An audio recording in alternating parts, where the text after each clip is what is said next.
Yes, welcome again to this session. We are making continuation on discussion on the technology-based entrepreneurship in Tanzania. We're still highlighting issues on the application of artificial intelligence in agri-entrepreneurship. So we're talking about technology-based entrepreneurship in Tanzania. So we have a highlight for this session, and allow me also share the screen so that we move together.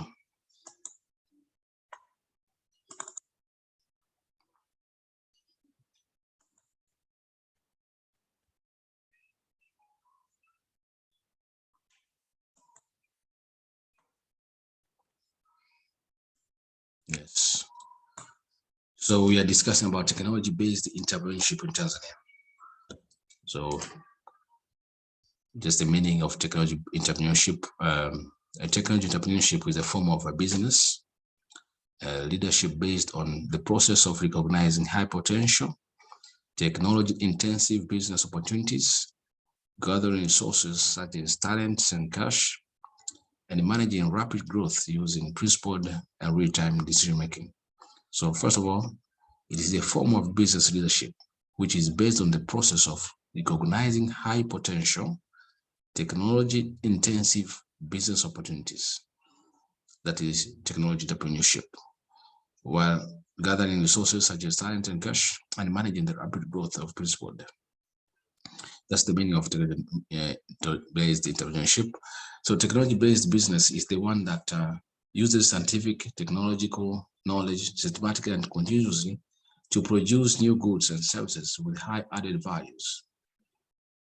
So you produce goods or services with high added values, but you use scientific technological knowledge. They mainly operate in these top level strategic sectors, such as we find this technological business normally in microelectronics, biotechnology, medical device, and nanotechnology.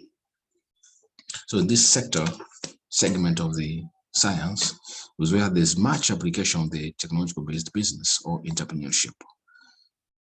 So you see a picture as an example of someone trying to learn from the biotechnology, understanding what is in a tree by learning it through the particles of the tree. And this section is a section you find it mostly when you deal with a medicinal nanotechnology, just and then find the nanoparticles.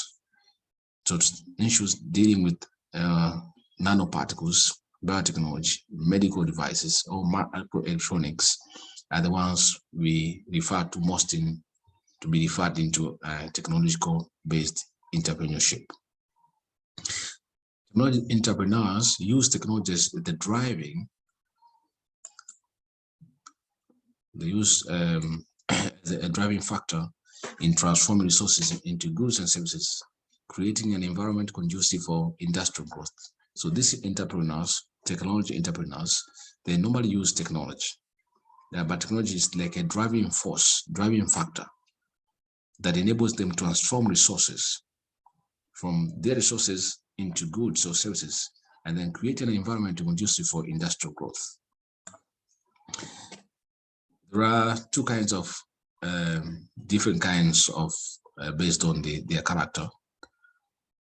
They may have technology entrepreneurs who are dealing with technology developers. We call them inventors. So one group is a group of inventors.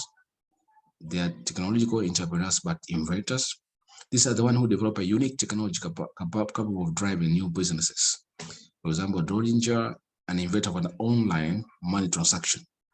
So this one invented an online money transaction. So this will say they are the ones who develop a unique technology which is capable of driving a new business. So since when he invented an online money transaction, it added to the normal business that was there. So this was another addition to business, but it's a technology. And so this one sold it because he's an inventor. So this is one group of these technology entrepreneurs. We have another one. The second group is the one who uses. The users or innovators. These are those who see a technology develop and understand how it can be applied to meet the market needs. So they see it, that this is a new technology, but they develop it and they understand it, that it can be applied to meet market needs. For example, the use of mobile app, advert and sell and receive payments. So we have been having mobile phones, have been discovered mobile phones, working with mobile phones and all that. But these individuals said, we can use these mobile phones to have applications that we can use them to sell or receive some payment. So they have to advance it, to develop the technology, to have apps. The apps are now being used for selling, advertising, receiving payments. So this one, you say they are either users or innovators. Now, innovators normally take what is there and so modify it, advance it. So technology may help you to know the market and the speed of the markets of the product or services, and it may include information like prices, sales, revenue, and high or low sales. So all this information can be gathered in one, like an innovator can receive them in one mobile app, get all the information all together. Some example of institutions working in Tanzania on the technology-based entrepreneurship in Tanzania includes the Capital Space, the D Lab, Node, Innovate, ICT Commission, Doto Hub, Ubuntu Hub, Jenga Hub, Robotech Hub, Smart Lab, UNDP Innovation Lab, and Seed Space. All these institutions, their business is all based on the technology-based entrepreneurship. So if you know what space they're working on, the D Lab are working on, they are entrepreneurs, but their entrepreneurship is on the technology. So they are really using technology, working on as their product in this section of the business. Why business procedures hold with technology? Why do you have business procedures with technology? Do we have technologies intervening with the business procedures? First of all, technology amplifies the process and can accommodate many at once while increasing efficiency. So this is the reason why business registration procedures are now handled by technology, because first of all, technology simplifies the process, and then it can accommodate a lot of procedures, just increasing efficiency.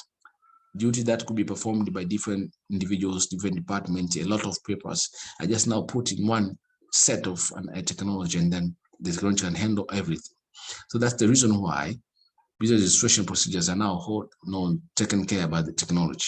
So in every place where you go, you find now advancement is, if you have things to the processes, the forms to fill, the whatever, all these are just done by using technology, including the BRERA, where we register business. Businesses in Tanzania have been registered by the BRERA, which has completed developing a modern online registration system. It's called ORS. So it's the modern online registration system that before this, you had to fill forms, including a lot of papers, take them to the BRERA for you to register a business. But as of now, you only scan your papers, you stay at your own home, and then you do everything, including payment, online. Business registration is done through this, through online registration system, which is the ORS. Before registration of a company electronically, the following information or document are needed by the use of the ORS. So these are the information that you are supposed to have before you go to a tool that is in BRERA. So you open the website of BRERA, you go to a section which is written business registration. When you click that area, the information that will be needed for you to fill in are the ones that we're going to discuss. One, they will require you to have a scanned copy of the national identity number, which is from NIDA. If we have, if your company has directors, shareholders, or company secretaries, these are the ones that can take their national identity number, the TIN number, and take it to BRERA to have the information before you open the ORS system to start filling. Then they will require, in some cases, a passport in case of a foreigner. They will require to have a passport. Then you have the tax identity number. So you need to have the tax identity number with you. Then you need to be prepared and duly signed the memorandum and articles of association. If you have created one, this is the requirement. So you prepare one, and then it should be duly signed. Then you need to have the physical address of directors, company secretaries, and shareholders, including regions, district, and ward, post addresses, emails, telephone numbers, and postcodes. So all this information should be handled with you, should be in your hands before you open the ORS, because they will be requested for you to fill in. Unless you have them, you will not be able to fill the ORS or the online registration system. These are about the registered office of the company, then including the region, also district and ward, the post address, the email address, the phone number or mobile number, the postcode, region, district, and ward. But all this information, all these documents are required. When all these documents are complete, then follow the following steps. So first of all, you only prepare these documents, you have them by your side, then you follow the steps for you to be registered. Step number one, you fill in all prospective company particulars through the online registration system, that is the ORS. The ORS requires the registered user to fill in all particulars regarding the company itself, such as share structures, company registered office, company general objectives or aims, the company secretary information, company directors information, and company shareholders information. So this is a particular that you're requested to fill in. That's step number one. Step number two, uploading of the scanned document into the online registration system. So number one was only filling. You were supposed to fill all the particulars that are requested by the ORS, and the informations that are requested are the ones we've just mentioned here. They request you to have the share structure, the company register office location where it is, the company general objectives, if they are objectives you put them, then the company secretary information, the company directors information, or shareholders information. Those information, they only identify a customer, so they are supposed to be filled because they will identify you. Number two, you scan the document that you had. The system generates a printout document containing the information filled in step one, which need to be signed by all directors and company secretary. So the step number one, when you finish the filling, you will print it, and then you have to sign it, be signed by directors or secretaries. Thereafter, it has to be scanned in PDF format, together with the memorandum and article of association, and then be uploaded into the ORS for approval. At this step, the system will generate the control number for payment after the document have been properly uploaded.